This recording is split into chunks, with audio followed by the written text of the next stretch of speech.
talagang masasabi na hindi ka nais-nais ang amoy dahil sa mga tao sa katawan nila na hindi walang mga ligo, tapos early morning mga amoy ng basura na iniwan nila doon.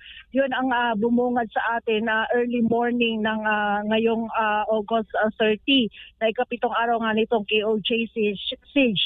Pagkatapos pagdating ko naman sa may Emerald Gate, kasi walking distance, malakad naman yun from 18 hectare to Emerald Gate, is ilang daan pa rin ng mga kapulisan ang nakabantay doon sa may 7-Eleven. Ang 7-Eleven is just the side sa traffic light, at pagkatapos ng traffic light, exit gate ng Davao International Airport. Napakaraming pulis pa rin doon.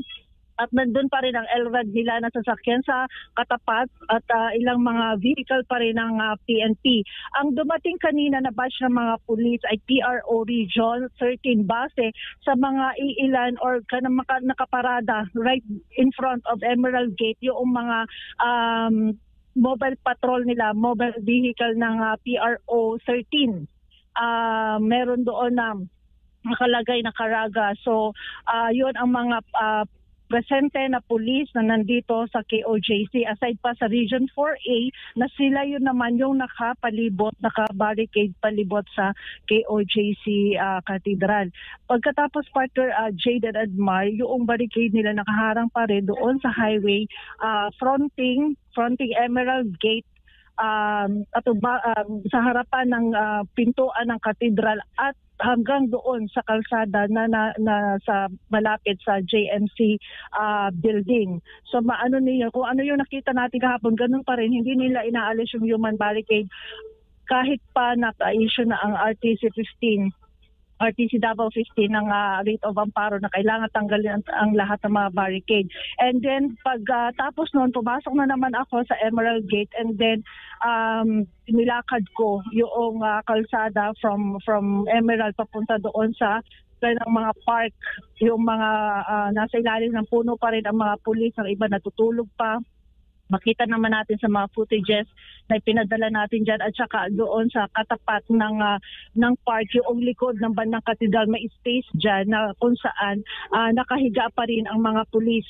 At ngayon, pagpunta naman natin dito sa may banda ng Bible School, madami pa rin mga pulis sa katambay, ang iba nag-iikot, may dalang mga canine dog. They are expecting something. Ang kanilang mga uniform is camouflage. Tapos may mga dala silang armas at meron silang hinahanap. I don't know kung nag-i-inspect pa sila, ano kanilang ini-inspect, because they are carrying canine dogs. And then meron din yung mga blue uniform police personnel naman na nakatambay sa kahit anong sulok, every nook and corner ng compound. Makikita mo talaga sila. Pag ikot mo naman sa papuntang Kingdom, ayun, pabalik na naman yon sa 18 hectare gate, andun pa rin ang ng mga pulis, kasi yun yung isang pintuan ng katedral na kung saan andun pa rin yung barikada ng mga pulis. At hindi pa rin, up until this day, at the 7th day, hindi pa rin nila pinapapasukan ang wala pa tayo pa ring access sa JMC basement at saka sa KOJC Cathedral. Ang KOJC Cathedral, partner Admar, partner Jade, ngayon ay naka-cover ng curtain. Kanina madaling araw nakita ko naman ang loob, merong ilaw sa loob, pero ngayon kinover na nila ng curtain at hindi mo na makikita kung ano ang nasa loob ng ating katedral. Ang mga pulis, tinanong ko mismo yung nakabantay sa JMC basement, pwede po bang pumasok dyan? Kasi ito, kung may nabago na ba sa kanilang mga instruction. So, nag-signal yung na medyo hindi pa maayos ang pagkasagot, na inanohanla ako ng hand sign na bawal pa daw. So, yun. Sabi ko, sige po. So, yun. Umalis na ako dun sa may bungad ng JMC basement at muli inikot ko muli papunta naman dito sa open field, kung saan ko nakita mga pulis na may mga dalang K9 na nag-iikot sa vicinity ng open field, Partner G. At ngayong araw din, umaga, Brenda, inaasahan ba na muli silang iikot doon sa mga lugar na sinasabing na hindi pa yata nila naikot. Hindi ba halos lahat o lahat nga naikot na? 7 days na tayo na yung mga kapulisan nananatili pa rin dyan at buong lugar ng compound, kung hindi ako nagkakamali, ay nasiyasat na nila, nakubkob na nila.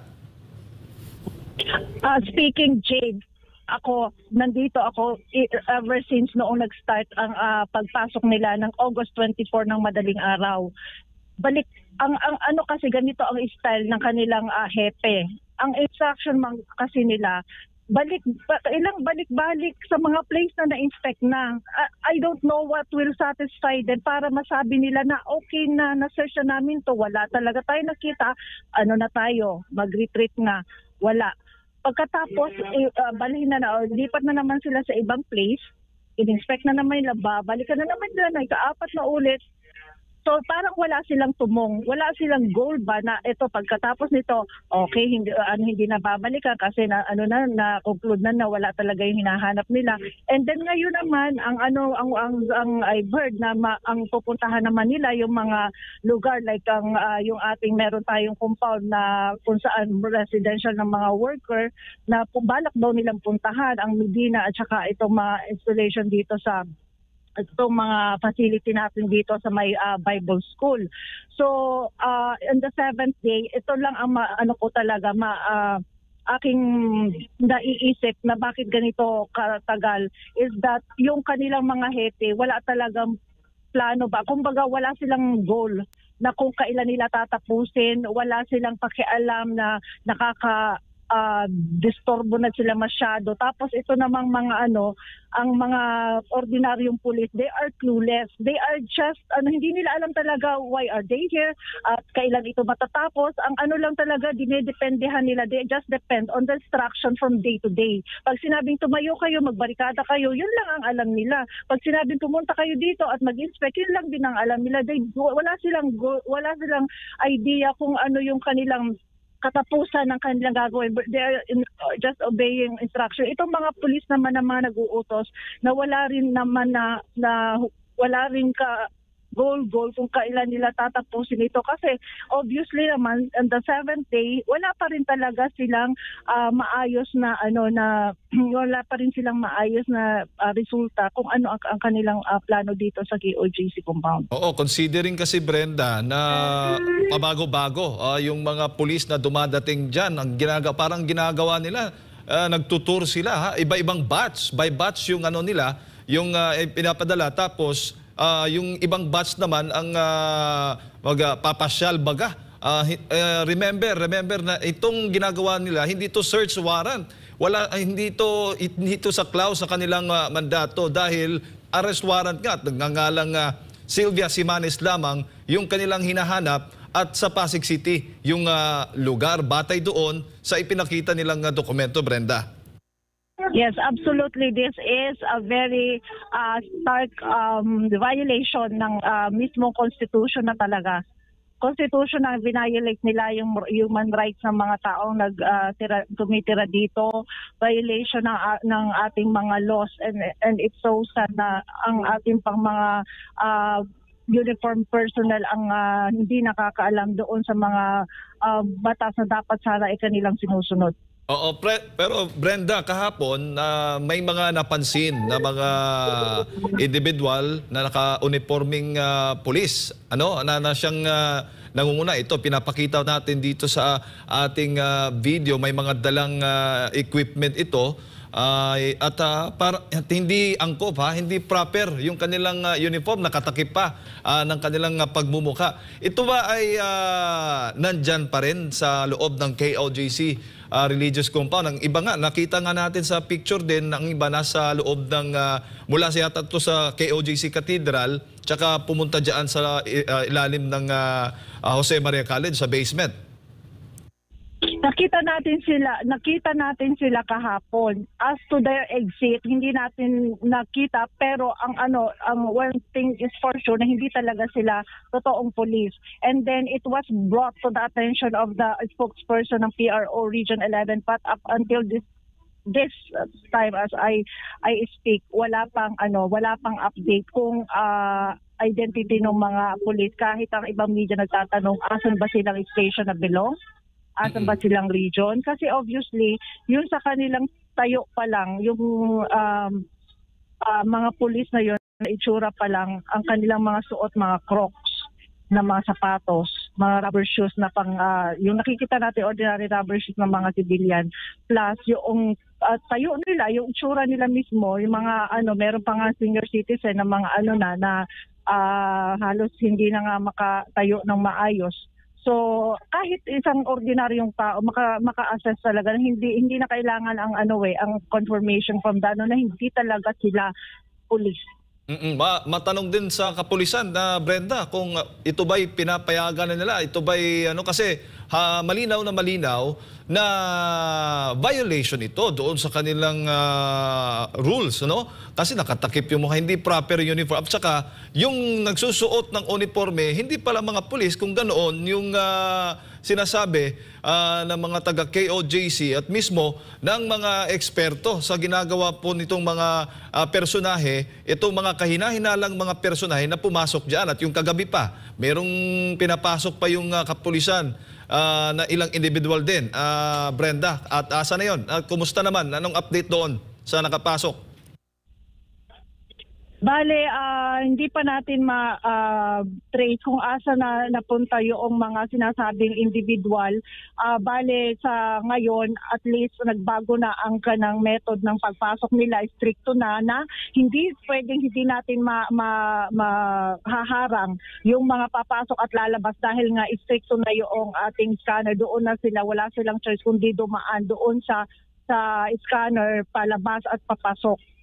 Wala nang option sila na tumakbo kagaya ng ginagawa nila na itakbo nila yung mga, kasi kung yung mga yung pinasok nilang individual ay na dumaan dun sa scanner, makikita ang kanilang identity kasi papatanggal naman yung mga mask, kasi yung narinig ko na na ang mga mask ipakita muna nila ang kanilang mukha bago sila makapasok. Maayos yan, maganda yan. At pakita lang din natin sa ating mga kababayan yung nakabalbas na personahe na nag-uniforming police at yung matanda, tingnan po ninyo mga kababayan, ito po yung pinapasok ng mga kapulisan dyan po sa KOJC Religious Compound. Pero ito, Brenda, ay pinagbigay alam na ninyo doon sa kapulisan dyan sa kampo mismo, sa mismong tagapangasiwa ng kapulisan, kung ito ba ay ina-allow nila. Yes, naipaabot na natin siya sa PRO Region 11 sa kanilang spokesperson. Actually, it's a group chat ng mga ng PNP at saka ng mga media ng Davao Media na kung saan wala pang response si PRO 11 spokesperson Major Catherine De La Rey. Usually kasi sumasagot siya pag naiisip niya na parang KOJC ang may mali. Pero ngayon na obviously ay hindi naman talaga makikita na totoong pulis. Pinakita talaga yung sinend sa group chat ang mga photos ng mga pulis. Tinawanan pa nga sila ng ibang Davao media kasi nga parang it's a foolishness, it's parang ridiculous na talaga na merong ganong klase silang pulis na pinapasok na ang attire pa is athletic. Kasi di ba? Yung ganong klaseng uniform is ginagamit nila doon sa kanilang mga physical activities, exercise, sa kanilang mga yung kanilang community assistance, ganon, yung nasa sila. Pero yung ganitong klase ng operation na ang halos lahat naka-combatant na mga uniform, ang iba naka-uniform ng CDM kasi yung mga blue uniform personnel ng mga police, yung biglang ipapasok nila athletic, ang pulos or anong silbi noong ganong klase pinapasok nila. Meron pang, kung nakita nyo yung video footage ng parang minor na inutusan na bumili ng suka, tapos natakot siguro, biglang tumakbo pabalik. Kung makita nyo sa footage ito. Na pumbalik doon sa bus or sa van, na hindi na muling lumabas. Oo, kasi nga, Hindi na uli muling Brenda, lumabas. yan pa, isang issue din yan na dapat mabigyang malaman ng taong bayan yung ginagawa ng mga kapulisan. Magbantay din lahat ng mga missionary workers natin dyan, maging alerto. Dahil may plano pala talagang, di umano may planong magdala ng mga bata dyan at ilalagay doon sa ginagawa o kinukonstruct nilang bunker ngayon at ipapalabas di umano na yung KOJC ay may human trafficking, mga biktima ng human trafficking itong mga bata kuno na ilalagay ng mga kapulisan diyan sa bunker kung saan isinasagawa nilang drilling diyan sa KOJC dito sa JMC basement na hindi nga ninyo nakikita, wala nga kayong access. Kaya yun ang mga pangamba. Yun nag-aalala yung mga missionary workers sa magiging tanim ebidensya na naman na gagawin ng kapulisan na Brenda. Yan talaga ang isang nakakabahala, partner Jade. It is very, very valid na dapat ika-alarma talaga ng KOJC at natin as missionary workers. Bakit? Kasi i-consider mo yung katagalan nila dito, 7 days. Tapos may pinapasok silang mga equipments. Tapos maiisip mo, ano ba sila, may binubungkal o may kino-construct? Kasi yung kanilang kilos parang may ginagawa. Tapos the fourth one is bakit walang access? Kung transparent sila, bakit hindi nila ipinapakita ang JMC basement kung anong ginagawa nila doon? Are they constructing something? O at saka doon sa katedral?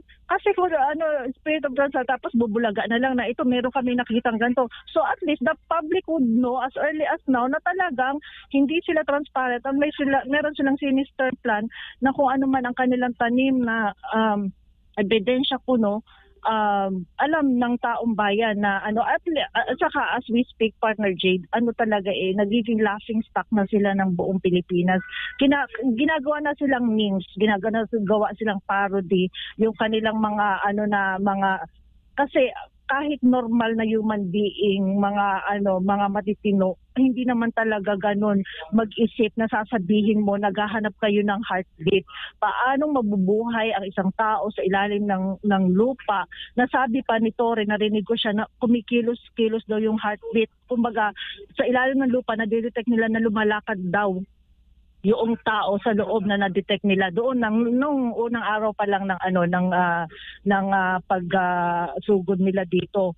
So ganun, parang it's kanang kung hindi mo sasabihin na may diferensya yung pag-iisip ng mga ganung klaseng mga utak is ewan ko na lang kung anong pwede nating sabihin kasi meron lang sila sigurong gusto or dahilan na ibang dahilan bakit sila panananatili ng ganitong katagal sa KOJC compound. Yung iba nga, Brenda, yung mga bag daw at cellophane, nilalagay yung mga damit ng mga batang ito at gagawin daw na ebidensya laban sa KOJC na papalabas ka di umano na may human trafficking dyan sa KOJC. Yes, they are following script. Kaya ganun katigas or kanang ka-determine. Itong para nakikita ko kasi na may pina-follow kasi silang script. Kasi hindi sila nagpapasway kahit anong word, 'di ba? Ang bingi nila sa ating mga sinasabi. Kasi they are following script strictly na dapat talaga nilang ma-fulfill to. Okay, pag hindi halimbawa napalpak yung kanilang pag-search na walang nakita, okay, ganito ang gagawin na baka maggawa sila ng mga sila na mismo ang gagawa ng anong tawag doon, yung shelter sa loob sa ilalim ng lupa, bunker. I forgot. Yung bunker na sinasabi nila. Sila na ang gagawa ng bunker dahil hindi wala silang makita bunker, sila na ang gagawa. And then Boyla, may bunker kayo dito, may nasagip ng mga bata kasi ginawa na nila So nagkaroon na tayo ng hit. Now yung possible ng plano nila kasi actually yung news na merong trafficking, child trafficking, it was first released by the Police Region 11. Meron silang statement na may na-rescue sila ng mga bata. So meron silang script talaga na pinapaano nila na meron human trafficking dito. Tapos, pinick up naman ng ibang mga media, Moto, nag-ano si Attorney Torion na bakit hindi nyo kinuha ang side namin na hindi naman totoo na may human trafficking. So, ano mo talaga ang galawan nila na meron talaga silang pinaplano. O kasi kung wala silang itinatago, Brenda, dapat maging transparent sila sa media, lalo na sa inyo, taga SMNI, at lalo na ng mga missionary workers. Dahil sa kanila yan, property nila yan, at may karapatan silang makita kung ano nga ginagawa dyan sa ilalim ng basement ng JMC at sa loob ng katedral. Yes, we are clueless, absolutely clueless. Awan ko na lang kung kung hindi pa naman ito violation ng basic rights ng tao. Awan ko na lang kung ano ang dapat itawag nila dito. They are above the law ba? Dapat sana sila ang law enforcer dito, pero they are above the law. Kahit nga yung mga taga dito na may-ari ng compound, just imagine magpapaalam pa sa kanila na dadaan sa ganitong yung lugar or ano. Just imagine, kinuha nila yung di ba nasa konstitusyon na ang kanilang authority emanates from the people. Pero yun ang ginagawa nila ngayon na sila pa ang naghaharas sa mga may-ari dito sa loob ng compound. Brenda, Partner Jay, huli na lang, bago ko ipasa kay Partner Admar, bantayan din ninyo yung van, yung PNP van, dahil nga kahapon nakita natin may minor de edad na pumasok at hindi na nga lumabas, di ba? Baka may mga nasa paligid pa at ipupuslit pa nitong mga kapulisan, hindi lang dyan sa harapan. Baka gagawa sila ng senaryo sa harapan, pero sa likod may mga ginagawa na sa paligid. So mapagbantay, maging alerto kayo dyan sa pagbabantay dito sa mga minor de edad na ginagamit ng kapulisan na itong nakikita natin na nagsusuot ng uniforming pulis. Yes, Partner Jay, yun talaga ang kailangan nating bantayan kasi sila deceiving. Bakit sila gano'n? Nanloloko sila Hindi police, pinagsuot sila ng uniforming police, tapos mga absurd ang mga itsura kay sobrang bata, mga minor de edad, meron namang matatanda. So, klaseng pag-iisip ang pumasok sa kanilang mga utak? Yun ang ginagawa nila dito sa ating compound. And also mabanggit ko lang, Partner Jake, sila ay nasa mga mga floor ng JMC. Hindi lang sila sa basement, nagkalat nila doon sa second floor at doon sa atong poste doon sa may gilid ng kung saan yun yung ating parang post or tower doon sa may sa may JMC. Meron na rin mga pulis at hindi lang isa, hindi lang dalawa, kundi I think 5 o 10 na mga pulis na nandun na dapat sana ay kumbaga hindi nila i-occupy yung mga building kasi yung JMC building is merong mga rin dyan, babae na nakatira from ground, second, at doon muna nag-i-stay kasi alam naman natin na meron tayong paparating na activity. Merong mga delegates na unti-unti nang nag-uuwian dito sa compound. Ang mga pulis sana dito na lang sa sa ground na hindi sila pakalat-kalat. Kasi kahit sabihin mo na maaalarma talaga yung mga lalaki kasi yan sila. Tapos yung mga natin missionary workers, mga babae yan. Kaya nga hindi dapat nga mag-roam around sila kasi we do not know kung asa na sila ngayon kasi parehas ngayon nakita ko na yung mga armed men nandoon sa may natin sa may kung familiar mo dito sa open field, meron tayong publishing house, andun sila nagtipon, tapos mga may mga high powered firearms, tapos naglakad sila pa na naman ng open field. I don't know hindi saan na sila uli pupunta. Tapos yung iba namang pulis dumadaan sa harap ko papunta doon sa may meron kasing CR sa may open field. Doon sila nag-CR. So they feel that they are the owner of this place, well in fact hindi naman sila may-ari. Partner Brenda, magandang umaga, si Admar to. Yes, yung mga pulis, clarify ko lang, nababawasan ba sila sa loob or pinapalitan sila or nadadagdagan lang sila dyan sa loob? I could say, Admar, na pinapalitan lang sila. The same pa rin as I see with my eyes. Hindi sila nababawasan. Pinapalitan lang sila. Merong lumalabas, and then every morning ko yan napapansin na may pumapasok na bago. Either morning shift siya or pinalitan lang ng ibang unit.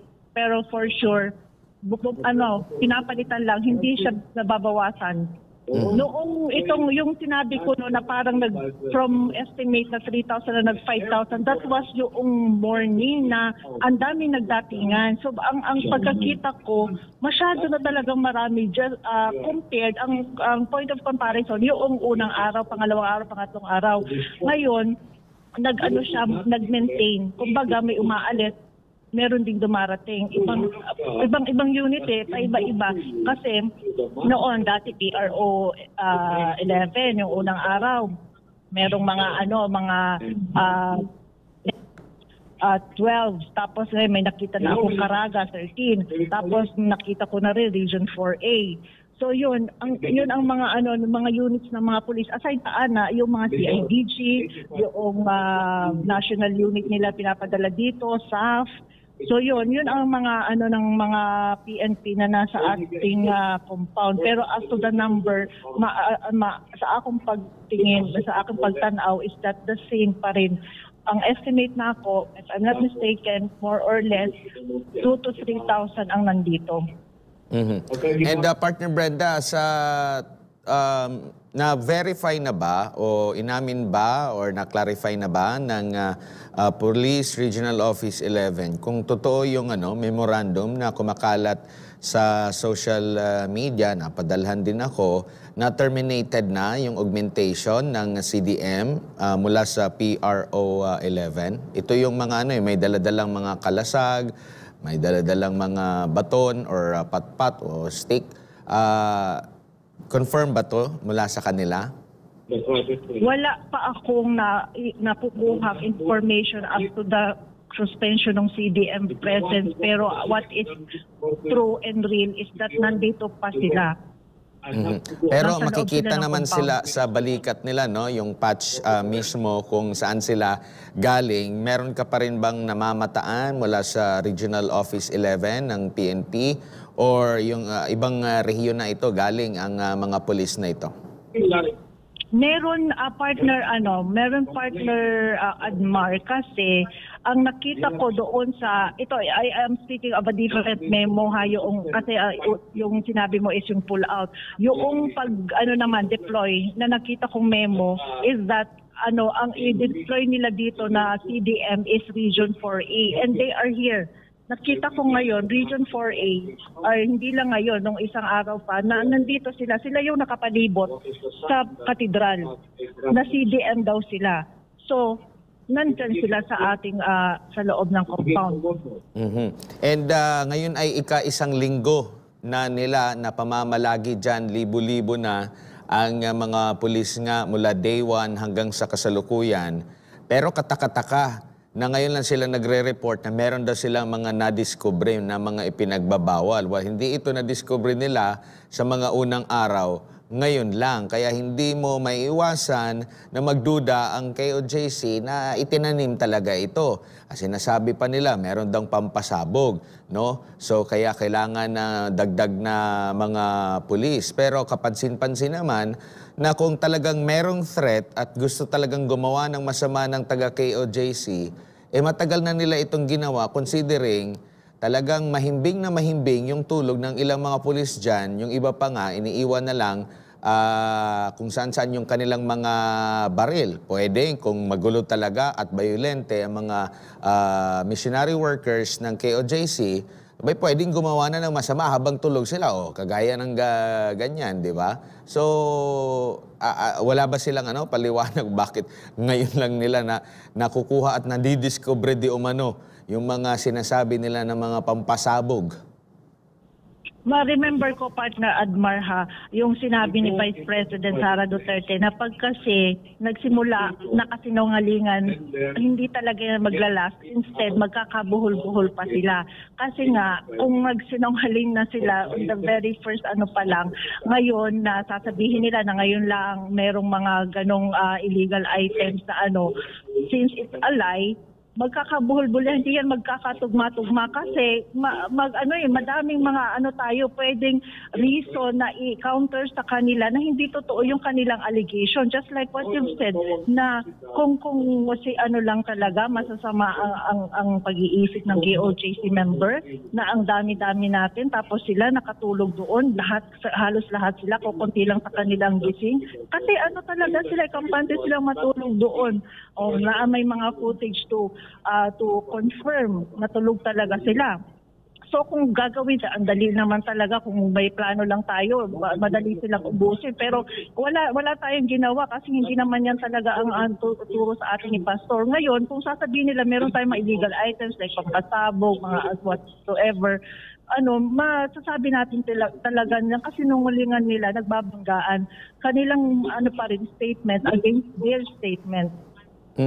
So sa kasalukuyan, yung parang yung mga pinagdudahan na kung pulis ba yun o mga sibilyan, kasi meron pa nga tayong na-spot na matanda, yun na ba ay nakalabas na ng compound ito? Kasi batay po sa mga nakakausap natin dyan sa pambansang pulisya, mahigpit na ipinagbabawal. Halimbawa, ang isang pulis na naka-uniforme sila, any uniform, kung yun bang typical nilang uniform or itong mga pang-athletic nila, na maglagay ng kung ano-ano sa kanilang mga ulo. Hindi po yan prescribe. And at the same time, meron din po silang prescribe na mga rubber shoes. Kaya pinagdudahan natin ito ng husto. Ito ba sila ay nakalabas na? Itong parang yung nanggaling sa cathedral, tapos tumawid papunta doon sa JMC basement? Kung nakita, as of my information, hindi ko sila nakitang lumabas at nakita ko silang nasa loob. Pero hindi ko sila nakitang nag-exit. So, maybe they are inside JMC basement. Kasi nakita ko sila nasa loob ng cathedral at ino-orient may kumakausap sa kanila. Plus yung mga dala-dala nilang equipment naka-plaster doon sa sahig. And then as to the hindi ko na ma-confirm na nakalabas sila kasi hindi ko nakita talaga ng dalawa kong mata.